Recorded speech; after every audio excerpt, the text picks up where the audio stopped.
Welcome to Dog Training with Gary Jackson. Gary Jackson is Australian-born and is an internationally certified dog trainer with many years' experience in all fields of dog training. Gary's expertise has emanated from his great rapport with many authorities from around the world, including the FBI, United States Police Departments, and other countries' law enforcement agencies. Gary also lectures extensively to universities, colleges, and professional dog trainers. He trains in excess of 2,000 dogs per year and is an expert in solving dog behavioural problems. Gary has achieved worldwide publicity in dog training and has his own weekly television and radio show. His vast knowledge in dog training will help you achieve great results and a closer bond with your family dog.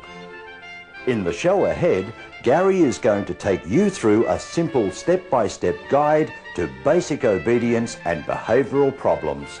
So sit back and enjoy Dog Training with Gary Jackson.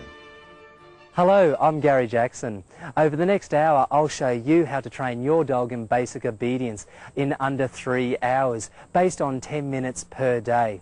I'll show you how to bait-proof your dog successfully and how to solve all your dog's behavioural problems with some great methods. A trained dog is a happy dog. Training will help develop a better relationship between you and your dog, a relationship based on trust, understanding and friendship.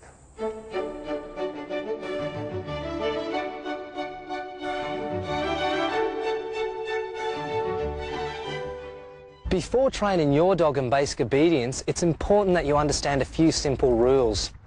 First of all, under no circumstance should you ever hit your dog. By doing this, you'll cause a dog to be submissive and unsure of you, and it really won't benefit you or your dog at all.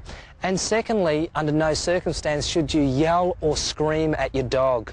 By doing this, you'll find that the dog will become submissive to you and very unsure, and also will be vocally dominated. Remember these obedience rules. 1. Never hit your dog.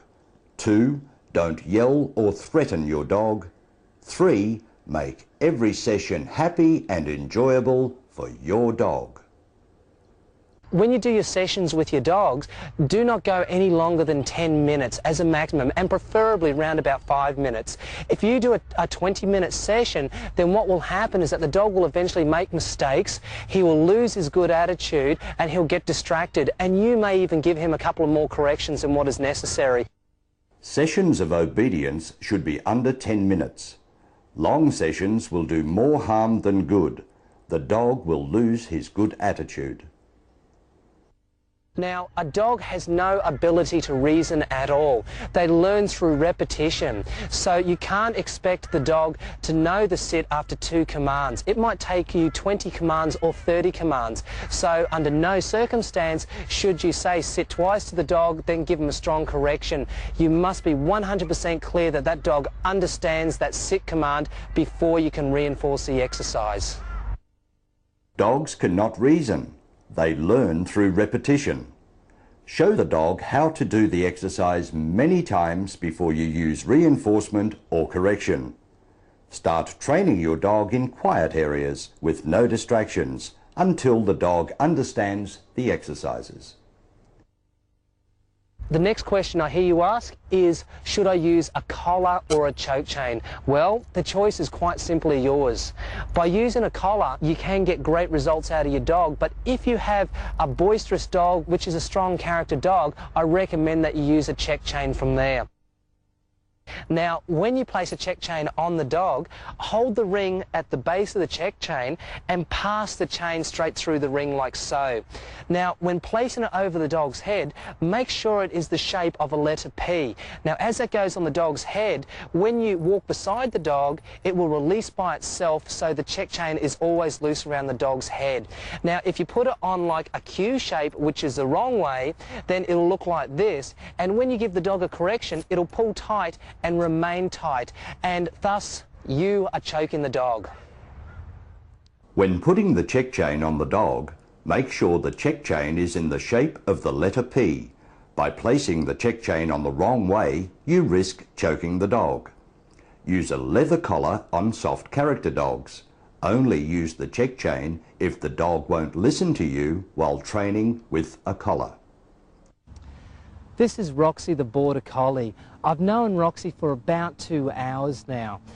Under my evaluation, I found that Roxy is a very, very soft character dog, and she's also vocally submissive, so if you raise your voice to her, she'll roll over on her back.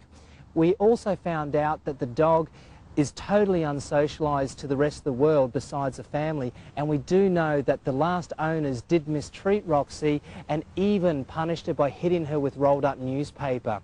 Roxy is a totally untrained dog, and we're going to be using Roxy in the course of the obedience to demonstrate to you the full process from start to finish.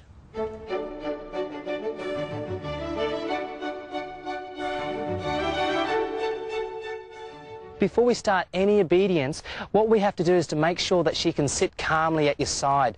Now, the easiest way to do this is to make sure your feet are facing forward. Do not turn into the dog like so. So have your feet facing forward. You can hold the lead normally in heel position like handlebars on a bicycle. But in this exercise here, we're going to hold the lead right up near the buckle. Now, I'll move her round to the side, pull up on the choke chain a little bit and push down on her hindquarters. Good girl, Roxy, good girl. And praise her. That's okay, Roxy, good girl. So this is the first part of the control, is having the dog sit calmly at your side for approximately 2 or 3 minutes. She must be reliable here before you go on. Now, I'll give her a loose lead. She doesn't understand sit or anything like this, but she's quite content sitting there. If she does go to get up, then I will encourage her back into the sit position, but I will not correct by giving her a snap on the choker chain. At the moment, you can see that she's distracted by the things around us, including the ducks and other dogs running around the park. But in this position here, I can say, good sit, good sit. So she associates a praise word with the sit command. So I praise her, so she's very, very happy here. Good fella. Now, once the dog can sit here for different amounts of time, then you're ready to start off on your next step. But before you go to your next step, I recommend that you do this and then do the same exercise in different surroundings under different distractions. So this is the first point of control on your dog. Dog sitting calmly at your side. Isn't that right, Roxy? Hey, you're a good little girl.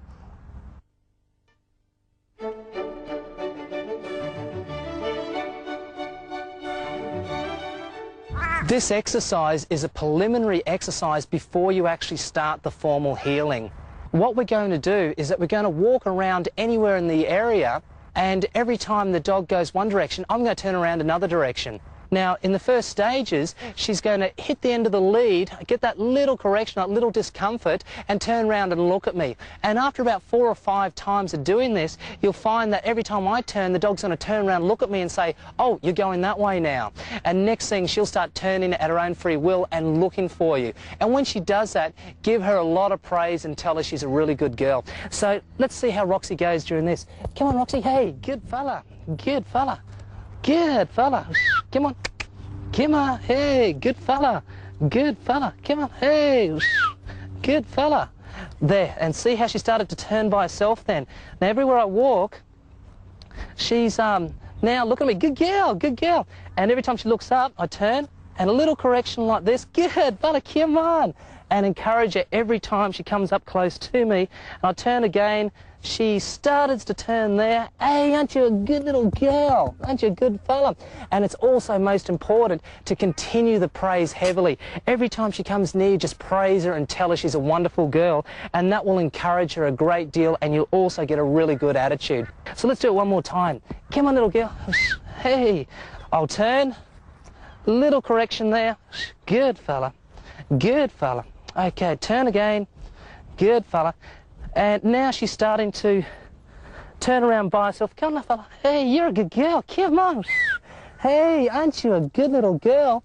And we come to the stop, press down the hindquarters, push up on the check chain, and then immediately praise her. If she's looking down, just hold her head up high. Good fella. And that's the end of that exercise. And I highly recommend that you do that exercise probably about 5 to 10 times before you actually start the formal heel, and you'll notice a difference when you turn and the dog sees you turn and follows you without going to the end of the choker chain and getting that small correction. Give that a try, and when you got that right, then you're ready for your next step.